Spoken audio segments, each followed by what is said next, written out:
Всем привет! Сегодня мы будем готовить невероятно мягкий, нежный и сочный пирог со сливами.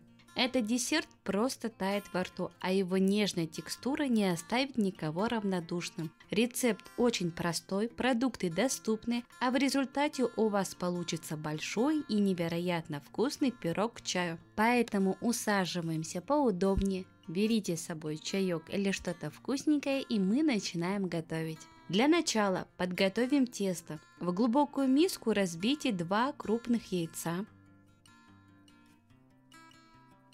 Добавьте 10 грамм ванильного сахара и 120 грамм обычного сахара. Взбейте миксером на высокой скорости в течение 1-2 минут, пока яичная масса не станет пышной, светлой и немного увеличится в объеме. Если миксера нет, можно воспользоваться венчиком. Просто взбейте немного дольше до получения желаемой консистенции. После того, как масса побелеет, добавьте 50 грамм растопленного сливочного масла, 120 мл молока и небольшую щепотку соли для баланса вкуса. Перемешайте миксером на низкой скорости до однородной массы. Вместо молока можно использовать сметану или любой другой кисломолочный продукт, например, кефир или йогурт без добавок. Сразу же просейте в миску 250 грамм муки и добавьте 1 чайную ложку разрыхлителя. Используйте все продукты для теста комнатной температуры, так они лучше соединяются и выпечка получается более воздушной. Аккуратно перемешайте тесто до однородного состояния. Не переусердствуйте, чтобы тесто не стало слишком плотным. Количество муки может немного отличаться в зависимости от ее качества и влажности. Вам может понадобиться на 20-30 грамм больше или меньше. Ориентируйтесь на консистенцию. Тесто должно напоминать густую сметану. Готовое тесто отставляем в сторонку. Теперь важно включить духовку, чтобы она успела разогреться до нужной температуры. Берем форму размером 20-30 см, дно застилаем пергаментной бумагой или слегка смажьте растительным маслом и присыпьте мукой. Выливаем тесто в форму и равномерно распределяем его по всей поверхности. Вы также можете использовать круглую форму диаметром 26 см. Если ваша форма будет меньше, пирог получится более высоким.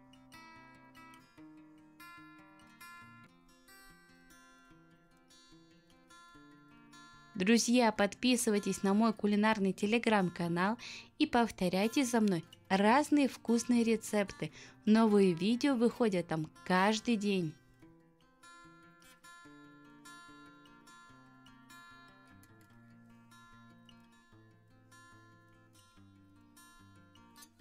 Теперь подготовим сливы. Нам понадобится около 800 грамм.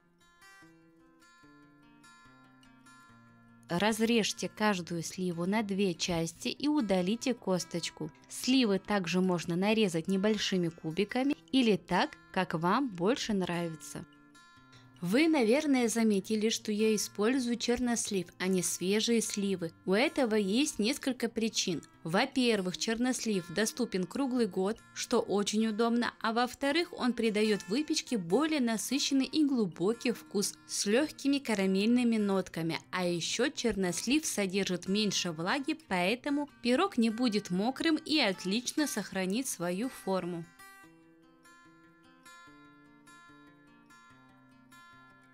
Аккуратно выложите половинки слив поверх теста, слегка вдавливая их. Вместо слив можно использовать любые сезонные ягоды или фрукты, например, яблоки или груши. Пирог с ними тоже получается невероятно вкусным.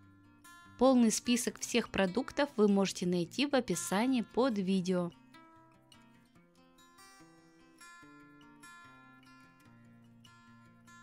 Приготовим крошку для посыпки. В отдельную миску насыпьте 100 грамм муки и 80 грамм сахара. Добавьте 60 грамм холодного сливочного масла.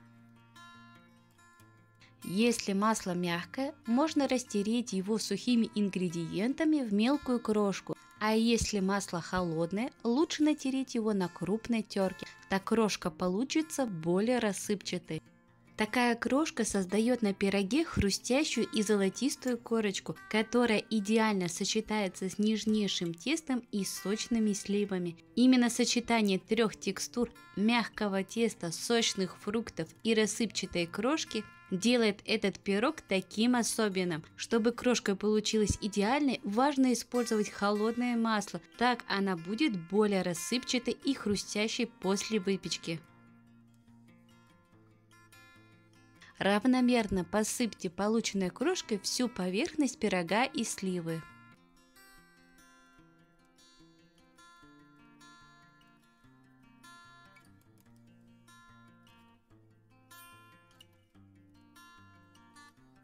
Отправьте форму в заранее разогретую до 200 градусов духовку. Выпекайте в режиме вверх-вниз без конвекции примерно 30-40 минут. Время выпечки может варьироваться, поэтому ориентируйтесь на особенности своей духовки. Во время выпечки старайтесь не открывать дверцу духовки, чтобы пирог не осел.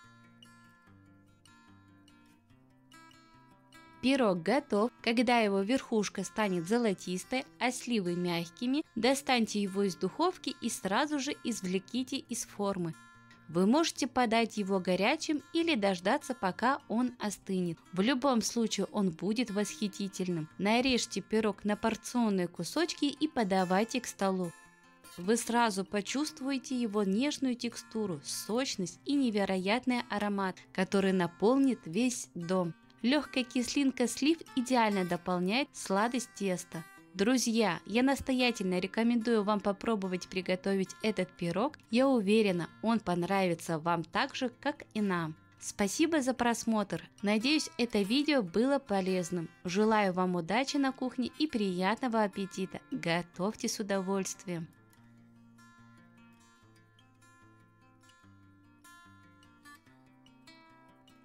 Я приготовила этот пирог вечером, и, честно говоря, он был просто восхитительным. Но я решила провести эксперимент и оставила его на всю ночь в холодильнике. Утром достала, чтобы показать вам, что получается. Посмотрите, какой он нежный и сочный остается на следующий день. Аромат ничуть не выветрился, а текстура стала еще более плотной. И самое главное, он совершенно не мокрый, что часто бывает с фруктовой выпечкой. За ночь он отдохнул, и его вкус стал еще более сбалансированным. Этот пирог доказывает, что иногда выпечка на следующий день даже вкуснее, чем сразу после духовки. Поэтому обязательно пробуйте, готовьте.